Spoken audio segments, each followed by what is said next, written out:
Here today because we have a pretty special announcement regarding a pretty special cybersecurity center that's going to advance DNSSEC. I'm not going to talk about that because the gentlemen who are speaking are the experts. Jeff, let's start with you if we could, please.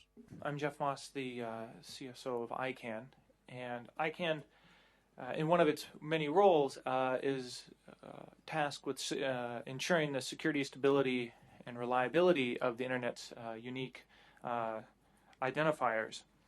And so as part of that, ICANN's been very involved in the policies and the deployment of DNSSEC in the root zone, and we encourage other gTLDs and ccTLDs to deploy DNSSEC as soon as technically possible, because we believe DNSSEC is very important in enabling either both future innovation and enhancing the overall security of the domain name system.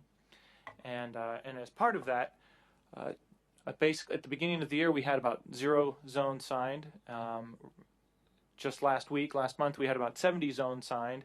And just on Monday the 20th, through the work of Packet Clearinghouse, 14 more ccTLDs were signed, raising the total number to over 85. And if we stick with this trend, we're hoping by the end of the year we'll have the vast majority of all zones signed, which would be a fantastic achievement to think that we've gone from basically 0 to almost 100% in 1 year once DNSSEC adoption began. So I would like to thank and congratulate Bill Woodcock and the Packet Clearinghouse for signing these 14 new zones. And I think it's a very positive achievement, and it's one that I hope to be congratulating others on in the months ahead. So with that, I'd like to introduce Bill, the Research Director for the Packet Clearinghouse. Sorry about that. So Packet Clearinghouse is a not-for-profit organization that has focused on building secure internet infrastructure for the past 18 years. We have built more than 100 internet exchange points, and we host more than 80 top-level domains right now on our global DNS infrastructure. So when Rod Beckstrom asked us about the feasibility of building out DNSSEC infrastructure on top of that last year, it seemed a very natural fit for our mission and our staff and capabilities. So we, as well as a number of other organizations, have been building infrastructure to do this. Ours is interesting in several ways. It is, first of all, it's operational and providing services right now. Secondly, because of our nonprofit nature, it is done at no cost, and it is done openly in the sense of open source and Creative Commons licensing on all of the documentation and legal work that's being done. So our goal is not so much just to sign a bunch of top-level domains, but to do knowledge transfer to allow top-level domains to sign themselves, to operate their own infrastructure, and so forth. So we just try to make this happen. We don't try to control the process. All of the work that's being done is open for anyone to take, use, emulate, however they wish to. So very specifically, what we are doing is we're building 3 physical security facilities, one here in Singapore, the first one, second one in Zurich, Switzerland, and the third one in San Jose, California. These follow the same model as the root. So we are using approximately the same physical security. We are using the same procedural security. We are following the same standards that the root does in the ICANN process of signing the root. So the point behind that is that auditors basically have to be satisfied with the way the root is signed, because the root isn't going to be signed different ways for different people. If we use the same processes and procedures as the root, then the auditors can be assured that they don't have to compare apples and oranges. They don't have to look at different standards. They know that the root signing process and the TLD signing process are the same. The sole significant change between the way the route is done and the way this is done is the route is signed in 2 locations in the United States. We sign in 3 locations, 2 of which are outside the United States in very neutral countries. So with that, I'd like to hand this over to Lim Chun Sai, who is at the IDA, the Infocom Development Authority of Singapore, which is our local host for the physical security facility here in Singapore, which they have in turn, yes. Anyway, go ahead. Thank you, Bill. The Infocom Development Authority of Singapore, or IDA, and the Singapore Network Information Center, or SGNIC, are very pleased and honored to see the 3rd node of Packet Clearinghouse, DNSSEC platforms, hosted in Singapore. And we are grateful to NUS to host the facilities. When PCH contacted the Ministry of Information Communications and the Arts to request that the facility be hosted in Singapore, IDA was more than happy to facilitate the process. DNSSEC is very important as users are able to gain assurance that information returned by the remote DNS server they are seeking to communicate with is independently verified and genuine. IDA and SGNIC had established a task force in 2009 and recommended that DNSSEC be implemented to strengthen the security and trustworthiness of the DNS infrastructure for secure and safe usage of .sg domain names.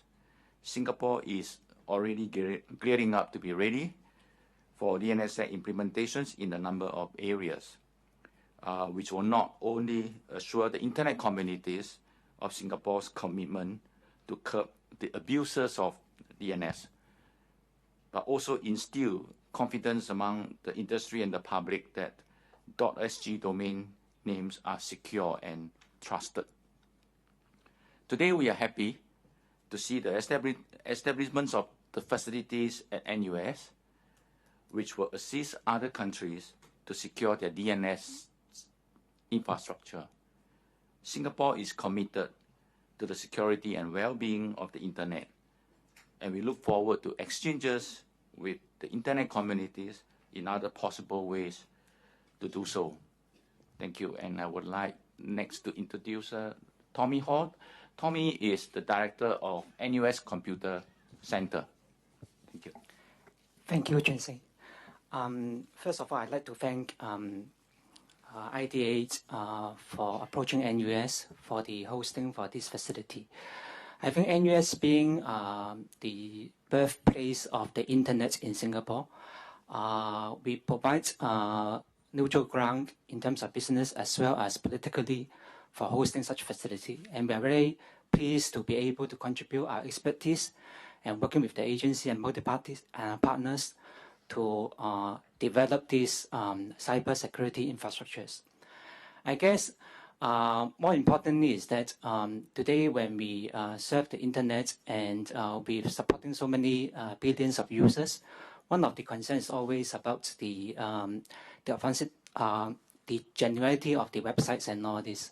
So I guess this facility will provide us a more secure way of accessing information on the internet. Okay?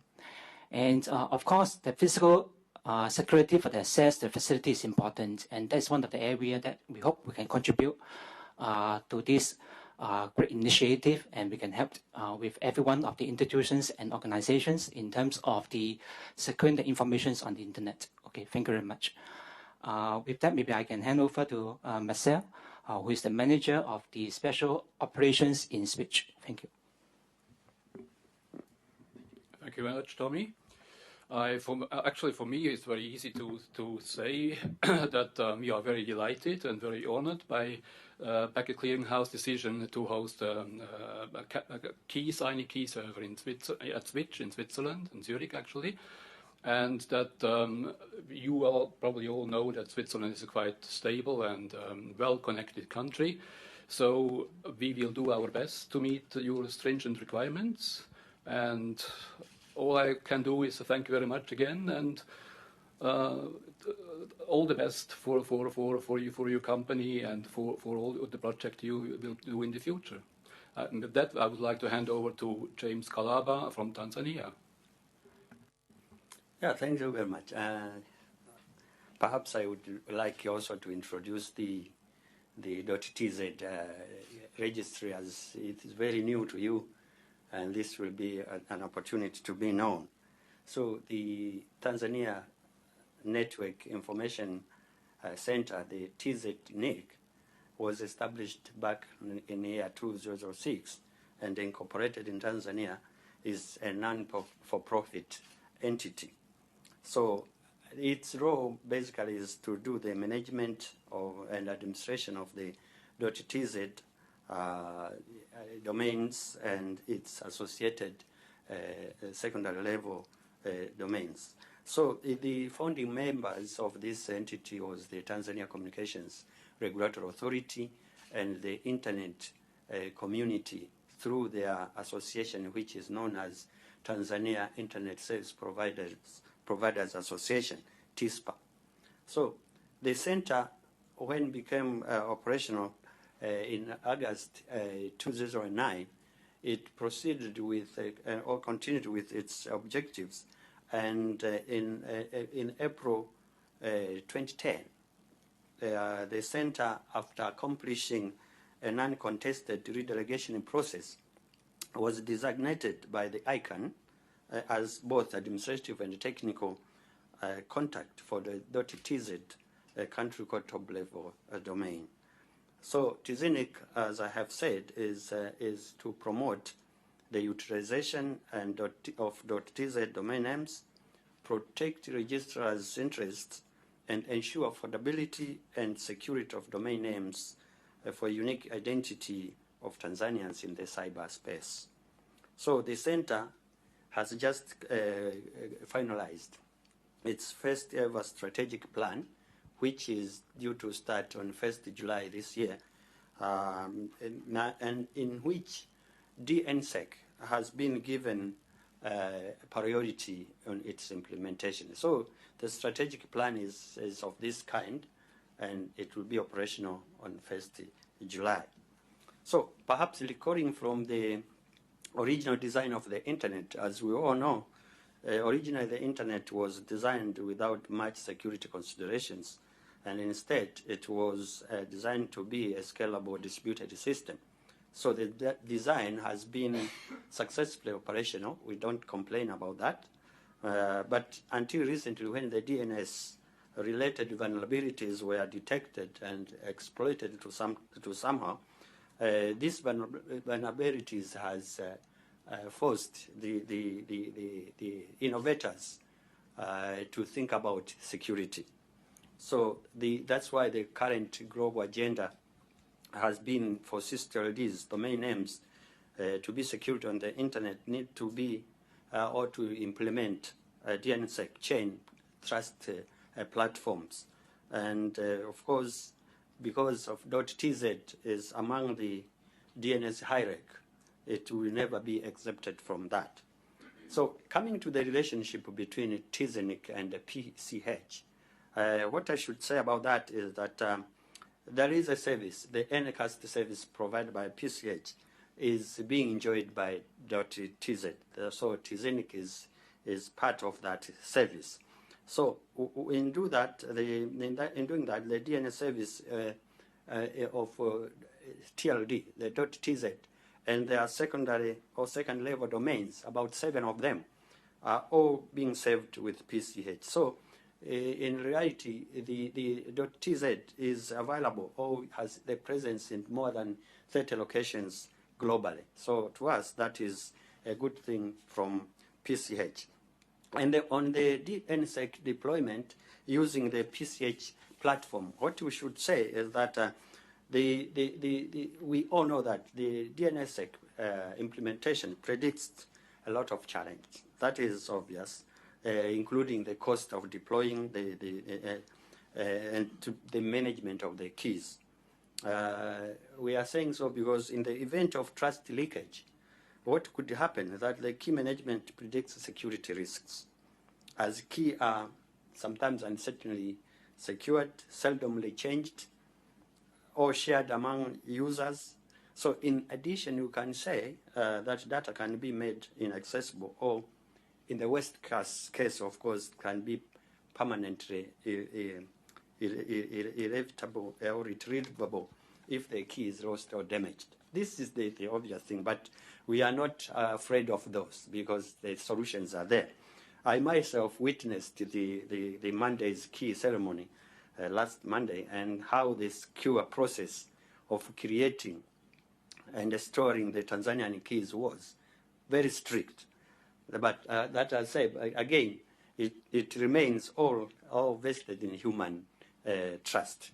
Nevertheless, because of the DNS Enacast we are enjoying as TZNIC, we are saying we have partnership with PCH, and as a step towards securing the internet implementation, DNSSEC using PCH platform is currently considered as an easy undertaking, as PCH already has, as I said, .tz zones, and as of now, .tz zone is already signed on test mode, which is currently available for our engineers to test and familiarize themselves with the platform.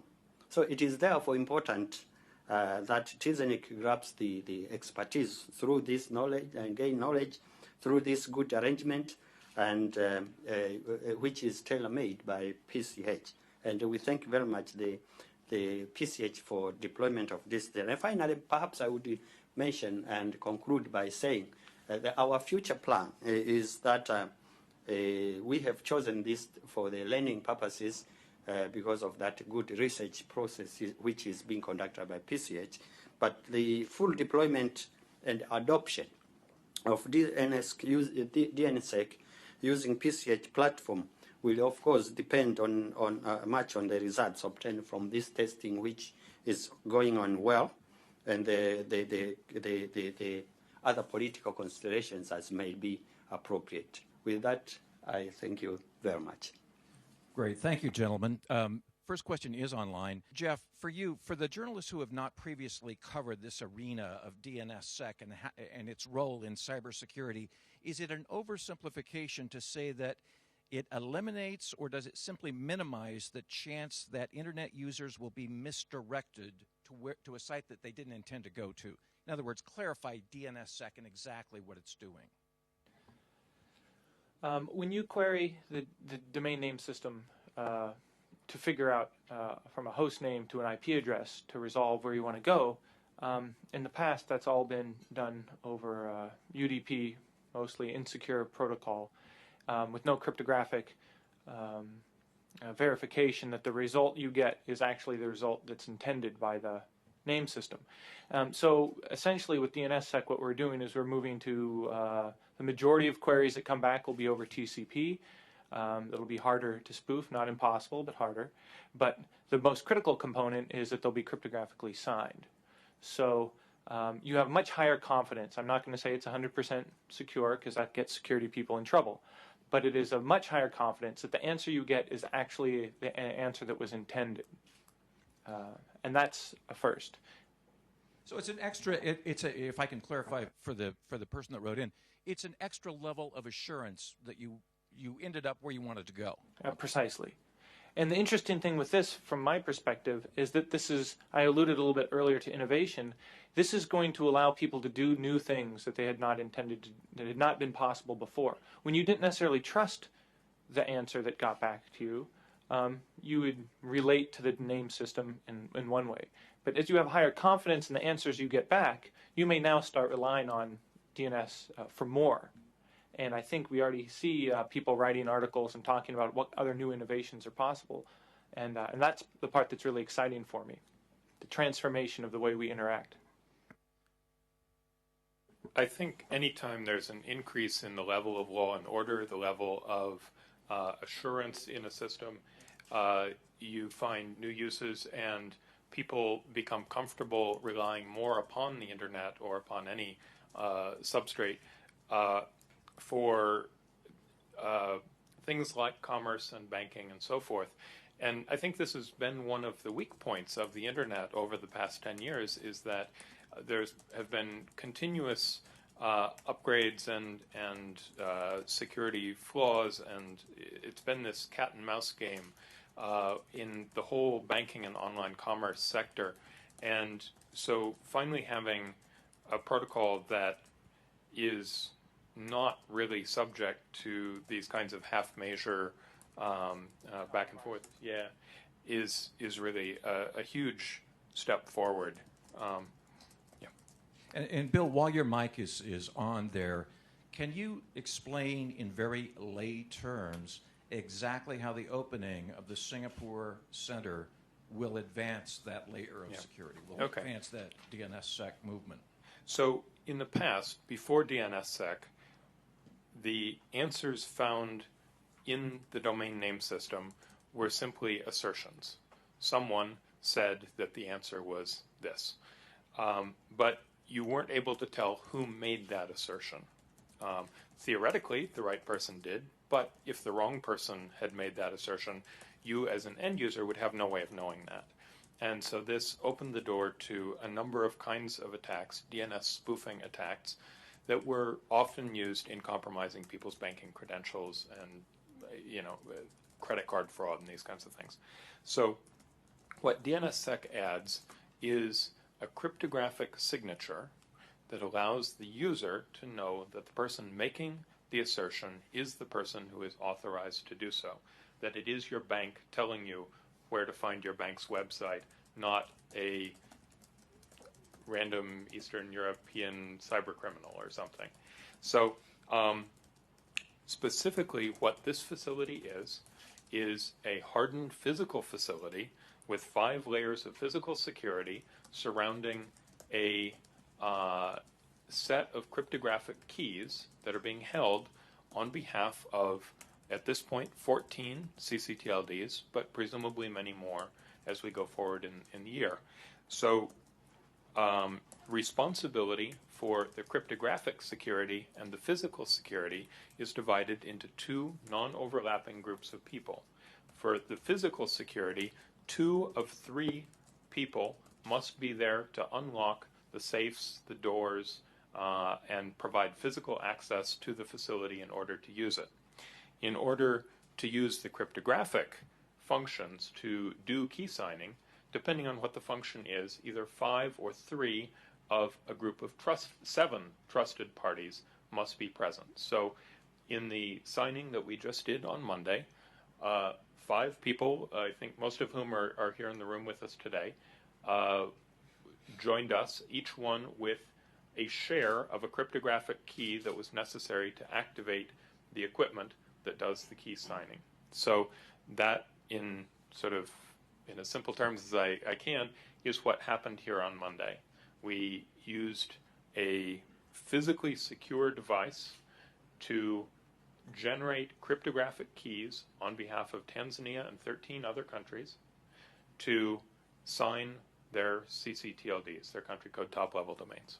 Yeah, David Goldstein with Goldstein Reports. What will internet users actually see as the result of it? Like you've said, they'll see a more secure with banking and things, but when they're just browsing the internet and things, what will they actually see? At the moment, Google's browser Chrome has just announced a new version that uses DNSSEC to visually indicate the security of a website that you browse to, and all of the other browsers are on track to do the same thing. People's email software over time will also use DNSSEC, and eventually all internet applications will be upgraded to utilize this additional level of security. In the meantime, if someone is suspicious, they can use tools to do manual verification of the DNSSEC signature. There are many online sites that will allow you to check the validity of a DNSSEC signature. I'm Hian Hao. I'm a reporter at the Straits Times in Singapore. How big is the NUS facility, and how many staff do you have, and also the cost of the center? It doesn't require a very big facility in terms of the space. Basically, it's a box running by itself. And then in terms of staffing, I guess all the operations are provided and provided by PCH. Okay, so they can do either remotely or on site. Okay, so in terms of facilities, in terms of footprint, it doesn't require a lot of space there. Yep. The cost of it, in terms of the constructing the facility, I'm talking about the physical space, is in the region of 20,000 Sing. Okay. But of course, it's basically excluding the equipment and all the other facilities. I think it's fair to say that the system overall, including all the space and so forth, is several $million. Obviously, a huge portion of that is the physical space that's being used in each of these secure facilities. So we are greatly indebted to Marcel and to Tommy and to Equinix for the facility in the United States. Because theirs is probably the single largest contribution. ICANN has supported this by giving us moral support, by giving us the idea in the first place, and by seconding one of their staff in part of his time in the last year to provide the expertise and help us understand how exactly the route was done so that we could replicate that in an open source way. As Tommy said, the physical facility is 2 meters by, well, he said it was very small. Specifically, it's only 2 meters by 3 meters. All three facilities are identical. They have exactly the same equipment in them. And so inside that 2 by 3 meter room is a SCIF, a secure compartmentalized information facility, which is essentially an even smaller metal room that locks up tight, and inside that is an IPS, which is a safe, and inside that is an HSM, a hardware signing module. So this is many physical layers of security, each one more difficult to penetrate than the last, and each one requiring a greater level of authorization to access. When will the other two, Vivian from ZDNet Asia, when will the other two facilities be ready? And Jeff mentioned earlier about the 14 CCTLDs. How many of them are from Asia? Okay, so let me start with the timeline. The San Jose facility is operational and has been operational for the past 3 months. But the physical security of the 5 layers, only 4 are completed. The same thing is true of the Singapore facility. The Singapore facility has been operational since Monday of this week when we did the signing, but again, only 4 of the 5 layers of physical security are complete. The 5th layer of physical security will be finished in August. For the other 2 facilities, we're aiming for September and October, respectively. September for the Zurich facility and October for the San Jose facility. Regarding the number of TLDs that are in Asia, I would need to go back over the list, but one is in Central Asia, and there are a bunch in the Pacific Islands. But so far, it's mostly been fairly small countries. One of the reasons James is here with us is because Tanzania is not only the second most recent now country to join the system, but is also the largest country to join the system so far. This is Waylon from Zaobao, the Chinese paper in Singapore. I have 3 questions. The first one would be, what is the benefit of having 3 different locations for ICANN and PCH itself? Number 2 would be, are you looking to expand the facility if more and more domains join this cryptographic network? And number 3 would be, you mentioned 5 physical layers. Is there a reason to why is it 5 and not 4? Yeah, thanks. On your first question, I think 3, if you look at the history of the domain name system, it's a distributed system. And it's gained a lot of its strengths and resiliency due to having very many components spread across geographic regions. It allows for faster responses from a local geographic region. It allows isolation in case there's a natural disaster or man-made accident. So I think from our perspective, the more facilities, the better. It adds to the overall resiliency of the domain name system. And from where I sit, I would be nervous if everything existed in one facility. I like the idea of a distributed model. To follow on to that a little bit on the first question, because the users of this system are national governments, and national governments often have little reason to trust each other, if this facility were hosted in any one country, there would be some subset of other countries in the world that would not trust that country. Therefore, we chose 3 different countries, which are not particularly aligned with each other, and all of which are relatively trusted by many other countries. Now, every time a signature is done, it is compared between the locations, and if any location does not agree with the others, we throw an error, we publish the fact that there was a difference, and that's made public for the world to see. So if, for instance, the United States government decided to tamper with the results of the signing, the Zurich and Singapore results would be different, but they would agree with each other, and that would be made evident for the world to see immediately. Therefore, it serves as a deterrent to any government to tamper with the system, and it serves as an assurance to other governments that the system is secure and is not being tampered with. It's transparent. So that's the reason for 3 facilities. We could, of course, do more facilities, but the facilities are very expensive to operate, and we think that 3 is a reasonable compromise. We were asked 2 weeks ago at the AFRINIC meeting in Dar es Salaam why there was not a facility in Africa, and honestly the reason was simply because our budget is limited, and we needed to choose 3 locations, and we went for 3 that had the ability to support us through donating the facilities and were in highly trusted countries. So moving on to the second question, are we looking to expand the facilities as we add more countries? The physical facility need not expand.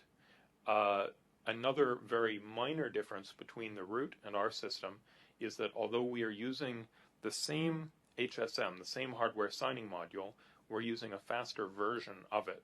The root, because it needs to only generate a small number of keys, and only infrequently, every few months, they have no particular performance requirement. We, because we are signing these zones constantly, every few seconds we're issuing a new signature, we have to have the higher performance module. So as we add more domains, if performance requires it, we will parallelize by adding more of these hardware signing modules. The hardware signing module is made by a British company called AEP, and the model is Keyper, K-E-Y-P-E-R. It's also used by many banks and financial services institutions. Moving on to the third question, I'm going to punt back to Jeff on this because the question, why are there 5 layers of security? Again, PCH is emulating the root exactly, or as exactly as we're able to, in order that auditors from countries that want to use the system will not have to learn and understand 2 different systems. So Jeff can answer why the 5 layers. And because the facilities, the root signing facilities are in the United States, they were modeled after the highest level of security based on U.S. federal standards, FISMA high security. And so a lot of those standards came out of the Cold War and military sort of worst case thinking. So that's why you see so many overlapping layers of security and physical controls. And so to make the U.S. government comfortable with our standards, we emulated what they thought were the highest levels of security and what would give us the highest level of assurance. So it's sort of like we followed them and you followed us. And also they spent a lot of time, the government had spent a lot of time and money working out the kinks and debugging these systems for decades. So so it's not something we just invented. There's a long history behind why these decisions were made. Hi, I'm Harry from Reuters. Follow up to your answer, to Bill's answer. So, is it possible for two countries to collude and then temper the system and make it the process appear to be genuine, while the one who's not is take the blame? Okay, so hypothetically, anything is possible. And as a security person, one never says that something will not or cannot happen because that's tempting fate. Part of the reason why we chose Singapore and Switzerland and the United States is because these are countries, particularly Switzerland and Singapore, that have a long reputation of neutrality and of independence. And so, first of all, we try and minimize the likelihood of such an occurrence. Secondly, we try and maximize the transparency so that if two countries tried to do that, it would be very apparent. So in each facility, there are 3 video cameras publishing continual video surveillance of the skiff to the internet. So anyone on the internet can observe all 3 facilities at all times to see that no one has gone into the room and laid a hand on the skiff. If someone were to get to the skiff, they would then have to open it and get to the IPS inside that. If they were to get to the IPS, they would have to somehow open that and get to the HSM. If they got to the HSM, then they would need to compromise at least 3 of the 7 trusted people to get the cryptographic key material that activates the HSM. Otherwise, even shaking the HSM will just cause it to erase all of its contents. And again, that is made public as it happens. So, yeah. And the other thing is, since these sites are constantly cross-checking each other, if you were to make a change, you would have to do it at the exact same moment. Otherwise, you would see one country changed it, then another country changed it, and you could put together the order in which this occurred. So if you were trying to make it look like a third country changed it, you would see this time disparity. Jeff, just now you mentioned that, give me a second, let me pull it up. You can do new things not possible before. Could you give an example of some of these new things that would be possible with DNSSEC? Well, I can just speculate because some of these things aren't being done. But for example, now that responses are coming out of the DNSSEC enabled servers over TCP, packet sizes are larger, responses can be bigger. And there's already work being done in IETF and some other forums on extensions. Like there's a proposal for a DANE extension, allowing you to publish your own SSL certificate within a DNS response. But from my perspective, there's no reason why you couldn't publish other information in the DNSSEC.